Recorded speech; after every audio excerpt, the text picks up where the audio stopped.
Un verdadero terremoto ha sacudido el mercado de la plata, y el epicentro lleva un nombre que nadie esperaba ver en ese papel: JP Morgan Chase. Durante años, este gigante financiero fue considerado el principal guardián de los precios artificialmente bajos del metal. Sin embargo, algo ha cambiado de forma radical. En un giro histórico, la entidad ha dado un paso al frente y ha alterado por completo su posición, enviando una señal que apunta a una transformación profunda del mercado de los metales preciosos. No se trata de una maniobra más, es un cambio estratégico cuidadosamente calculado, con consecuencias que podrían redefinir el futuro de la plata y del sistema financiero global. Todo comenzó el 9 de diciembre de 2025, cuando un artículo publicado en The Economic Times lanzó una noticia que pasó casi desapercibida para muchos, pero que debería haber hecho sonar todas las alarmas. JP Morgan Chase, el mismo banco que durante décadas fue acusado de presionar a la baja el precio de la plata, había ejecutado un movimiento sin precedentes. Hablamos de la institución multada con $920 millones por manipulación en el mercado de metales preciosos, y la misma que llegó a concentrar la mayor posición corta desnuda jamás vista en materias primas. Pero entre junio y octubre de 2025, ese capítulo se cerró. JP Morgan desmanteló por completo su posición corta de aproximadamente 200 millones de onzas en papel. Y acto seguido inició una de las mayores compras físicas de plata de la historia. La cifra es difícil de asimilar, alrededor de 750 millones de onzas de plata física. No contratos, no promesas, no derivados. Metal real, almacenado en bóvedas. Para ponerlo en contexto, esa cantidad equivale casi a toda la producción mundial de plata de un año completo. Es más de lo que muchos países mantienen como reserva estratégica, y a precios actuales representa unos $22.000 millones. Y lo más revelador es que esta no es una posición final, sino una entrada temprana, antes de que el mercado muestre todo su potencial. Durante décadas, JP Morgan fue el actor clave que mantuvo a raya el precio de la plata mediante derivados de papel. Los operadores incluso bautizaron ese fenómeno como el corto de JP Morgan. Cada vez que la plata intentaba superar niveles críticos, 30, 35 o incluso $40 por onza, aparecían órdenes masivas de venta que frenaban cualquier avance y desataban el pánico entre los inversores minoristas. Hoy, ese patrón ha desaparecido. Por primera vez, JP Morgan no solo está largo en plata en el mercado de papel, sino también en el mercado físico, al mismo tiempo. No es diversificación pasiva. Es una declaración abierta de que el banco ha cambiado de bando. Lo que JP Morgan entendió antes que la mayoría es que el viejo sistema de manipulación ya no se sostiene. Las matemáticas del mercado de la plata han cambiado de forma irreversible. 3 factores clave ya están en marcha, y cada uno empuja al siguiente con una fuerza difícil de detener. El primero es la escasez real de plata física. En octubre de 2025, las tasas de leasing de plata, el coste de pedir prestado metal físico, se dispararon hasta niveles cercanos al 35%. Algunas fuentes indicaron a Bloomberg que los bancos estaban pagando entre un 20% y un 30% anual solo para conseguir plata durante periodos cortos. No se trata de tensión normal de mercado, sino de una señal clara de ruptura estructural. El segundo factor es aún más inquietante. Las existencias de plata disponibles para entrega en el COMEX han caído a mínimos no vistos en 15 años, mientras el volumen de contratos en papel sigue creciendo. Hoy, por cada onza de plata que realmente puede entregarse, existen aproximadamente 2,44 reclamaciones en papel. Es un sistema que solo funciona mientras nadie exija el metal. Cuando eso ocurra, más de la mitad de los participantes se quedarán fuera. El tercer elemento es la demanda industrial, que no da señales de desaceleración. Solo en 2025, sectores como la energía solar, los vehículos eléctricos, las redes 5G y los centros de datos consumieron alrededor de 1.200 millones de onzas de plata. A diferencia de la demanda de inversión, la industria no puede simplemente esperar. Las fábricas necesitan plata para seguir produciendo paneles solares, chips y componentes tecnológicos esenciales. Al observar estas 3 tendencias convergiendo, JP Morgan llegó a una conclusión inevitable: el juego ha terminado. El banco que durante años ganó miles de millones manteniendo la plata bajo control ahora ha invertido unos 22.000 millones de dólares para asegurarse el metal físico. No están apostando a un rebote pasajero. Se están preparando para un cambio de ciclo de largo alcance. El momento elegido para este giro resulta especialmente revelador. Coincide con el anuncio de la Casa de la Moneda de Estados Unidos de que está teniendo dificultades para abastecerse de plata para acuñar monedas. Si una institución respaldada por la moneda de reserva mundial no puede conseguir suficiente plata física para satisfacer la demanda de monedas, ¿qué posibilidades tiene un inversor común de convertir participaciones en ETF de plata en metal real? Este es el aviso que muchos aún no quieren ver. El mayor depredador del mercado de la plata ha dejado de luchar contra la subida de precios y se ha posicionado para beneficiarse de ella. Con la plata cotizando ya cerca de los $64,5 por onza, un máximo histórico, la pregunta no es por qué JP Morgan compra ahora, sino hasta dónde creen ellos que puede llegar el precio cuando la escasez sea imposible de ignorar. A diferencia del intento fallido de los hermanos Hunt en 1980, esta vez no hay apalancamiento extremo ni llamadas de margen. JP Morgan posee metal físico, sin deuda asociada, en una posición mucho más resistente incluso frente a posibles intervenciones regulatorias.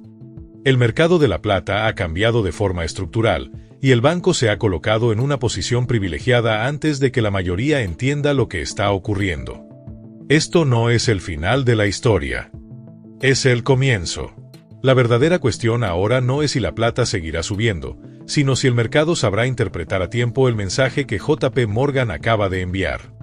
Antes de que sea demasiado tarde.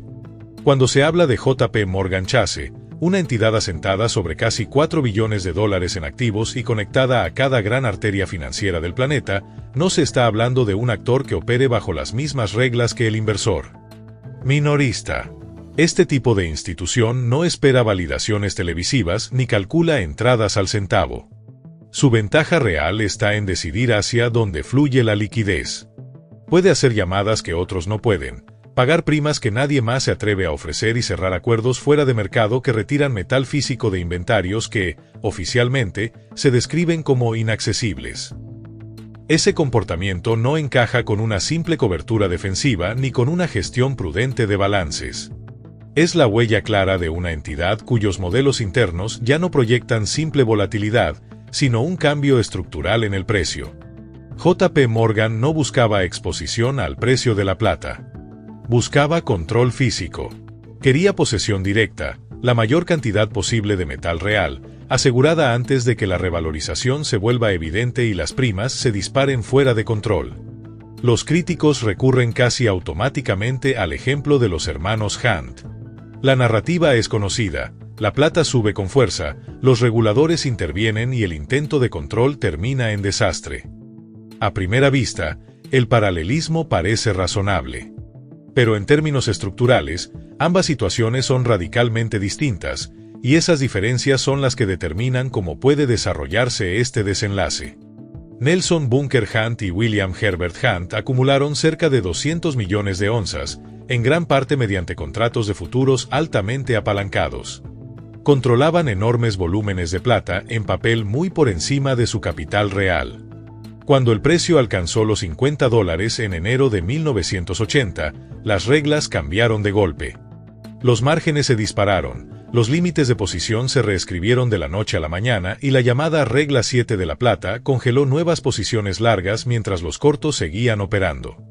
Las líneas de crédito se cerraron, llegaron las llamadas de margen y la liquidación forzada fue inevitable. El colapso no tardó en llegar. La posición de JP Morgan se apoya en un terreno completamente distinto. La entidad controla aproximadamente 750 millones de onzas de plata física, compradas directamente con capital propio, sin apalancamiento y sin depender de contratos derivados. El metal físico guardado en bóvedas privadas no recibe llamadas de margen. Bajo la legislación estadounidense, los certificados de almacén representan propiedad legal. Obligar a liquidar inventarios privados de materias primas requeriría poderes de emergencia extraordinarios. Esto no es un intento de manipular el mercado desde el papel. Es una colocación anticipada frente a un fallo real de suministro. Y esa diferencia lo cambia todo. La plata atraviesa su sexto año consecutivo de déficit estructural. Según datos del Silver Institute, en 2025 la demanda global volvió a superar la producción minera, con un déficit superior a 117 millones de onzas. No es una proyección teórica, el déficit ya existe. Solo la demanda industrial alcanzó alrededor de 1.200 millones de onzas el año pasado, impulsada por la energía solar, los vehículos eléctricos, los centros de datos y la fabricación de semiconductores. Estos sectores no reducen pedidos porque suba el precio. Sus cadenas de suministro se planifican con años de antelación y la plata no tiene sustitutos viables a precios actuales. A eso se suma la demanda de inversión. Durante 2025, los flujos hacia ETFs aumentaron a medida que la protección contra la inflación se volvía prioritaria. Los compradores minoristas se encontraron con escasez de monedas y primas de 2 dígitos sobre el precio spot. Al mismo tiempo, varios bancos centrales, especialmente dentro del bloque BRICS, continuaron reduciendo su exposición al dólar y aumentando su participación en materias primas físicas. El colchón del sistema prácticamente ha desaparecido. Aquí es donde la tensión se transforma en fallo. El inventario registrado en COMEX, la plata realmente disponible para entrega, ha caído a unos 38-40 millones de onzas. Sin embargo, el interés abierto representa más del 240% de ese volumen físico.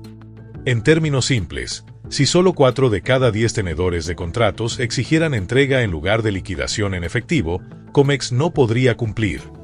Eso no es volatilidad de mercado. Es una insolvencia funcional disfrazada por mecanismos de compensación. JP Morgan comprendió este escenario mucho antes de que se hiciera evidente. Por eso desplegó alrededor de 22.000 millones de dólares a precios medios de 60-65 dólares por onza. No porque la plata fuera barata, sino porque sus modelos internos indican que el precio actual es irrelevante frente al nivel al que el sistema terminará ajustándose. La historia ofrece un punto de referencia. El máximo de 50 dólares alcanzado en 1980 equivale hoy a unos 185 dólares si se ajusta con el IPC oficial. Pero el IPC actual ya no refleja fielmente la inflación real. Usando la metodología previa a 1990, ese mismo precio se acercaría más a los 600 dólares por onza en términos de poder adquisitivo actual. No es una conjetura, es una comparación metodológica coherente. Ahora comparemos los contextos. En 1980, especuladores apalancados intentaron controlar 200 millones de onzas. Hoy, la demanda industrial consume 6 veces esa cantidad cada año, y lo hace de forma estructural, no especulativa. Los estudios de ciencia de materiales indican que las sustituciones significativas solo serían viables con precios de la plata en miles de dólares por onza. JP Morgan no está apostando por un pico puntual. Está modelando el estado final del sistema, un escenario donde las promesas en papel colapsan, la escasez física domina y el precio sube hasta que el suministro queda reservado únicamente para los usos de mayor valor. Escenarios razonables podrían desarrollarse así. Reequilibrio básico de oferta y demanda, plata en 100-150 dólares. Estrés en las entregas que fuerce liquidaciones en efectivo, 200-300 dólares. Fallo del mercado en papel y revalorización física total, 400-600 dólares o más. Con plata a 100 dólares, la posición de JP Morgan valdría unos 75.000 millones. A 200 dólares, se acercaría a los 150.000 millones. No son ganancias especulativas. Son cifras de cierre institucional, las que justifican moverse antes de que se forme el consenso. Y el calendario importa. Enero de 2026 marca un punto crítico. Las restricciones de exportación de plata de China entran en plena vigencia, otorgando autoridad para frenar envíos sin previo aviso. Solo en septiembre de 2025, China exportó unas 660 toneladas. Un corte repentino eliminaría oferta global de un día para otro. Además, JP Morgan debe devolver unas 4.000 toneladas de plata arrendada al ICBC. Conseguir ese metal sin generar disrupciones podría resultar extremadamente difícil. Metele, uno de los mayores refinadores del mundo, regresa al mercado tras retirarse durante la congelación de octubre. Si no hay material disponible para refinar, la escasez quedará expuesta sin posibilidad de negación. Luego llega febrero de 2026, con el ciclo de entregas de marzo en COMEX, la primera gran prueba del año. Con inventarios en mínimos de décadas, incluso demandas de entrega moderadas podrían obligar al mercado a una decisión binaria: conseguir metal a cualquier precio o admitir que no puede cumplir. Lo que JP Morgan entendió mientras acumulaba, y que nunca se explicó al público, es que el mercado de plata en papel ya está roto. La congelación de Londres del 8 de octubre lo dejó claro. Las tasas de leasing lo confirmaron. La escasez en las casas de moneda lo evidenció. Y los números lo demostraron. Mientras a los inversores minoristas se les decía que la plata estaba acabada, las instituciones tomaban posesión silenciosamente. La multa de 920 millones por manipulación no fue un acto de justicia. Fue un coste operativo. Los precios se mantuvieron contenidos. El metal físico se acumuló. Y ahora, la misma institución que ayudó a mantener la plata bajo control se posiciona mientras el sistema alcanza sus límites matemáticos. La plata a $64 parece cara. Hasta que se entiende por qué JP Morgan aseguró 3/4 billón de onzas a ese nivel. Cuando el depredador dominante deja de suprimir el mercado y se prepara para la escasez, no es especulación. Es una señal.